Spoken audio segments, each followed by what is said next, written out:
દિલ્હીમાં બ્લાસ્ટ બાદ Gujarat police હેરેટ mode પર.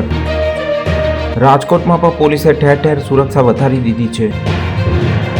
રાજકોટના નિરંજન શાહ સ્ટેડિયમ ખાતે સુરક્ષા વધારી દેવામાં આવી છે. નિરંજન સ્ટેડિયમમાં રમાનારી આગામી મેચને પગલે સુરક્ષા સઘન કરવામાં આવી છે. આગામી મેચને ધ્યાનમાં રાખીને જિલ્લા પોલીસ વડા વિજય ગુર્જરની અધ્યક્ષતામાં કડક ચેકિંગ ચાલી રહ્યું છે.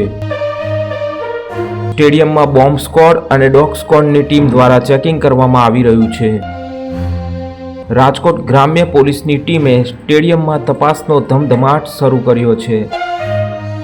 મેચ પહેલા સ્ટેડિયમના ખૂણે ખૂણે ડોગ સ્ક્વોડની ટીમ ચેકિંગ કરી રહી છે. જો કોઈ શંકાસ્પદ વસ્તુ જણાય તો તેની तपास કરવામાં આવી રહી છે. आज माननीय डीजी सर और आईजी सर की सूचना से दिल्ली में जो ब्लास्ट हुआ उसके मद्देनजर सुरक्षा व्यवस्था को बढ़ाया गया है और यहाँ राजकोट का जो क्रिकेट स्टेडियम है उसको आज बीडीडीएस के साथ में डॉग स्क्वाड के साथ चेक किया गया है और जिले में जितने भी सेंसिटिव संवेदनशील जगह है, जितना भी वाइटल इंस्टॉलेशन है उन सबको चेक करवाया जा रहा है और पुराने जो भी अपराधी हैं अलग अलग गुनाहों के, गंभीर गुनाहों के, उन सबको भी चेक किया जा रहा है.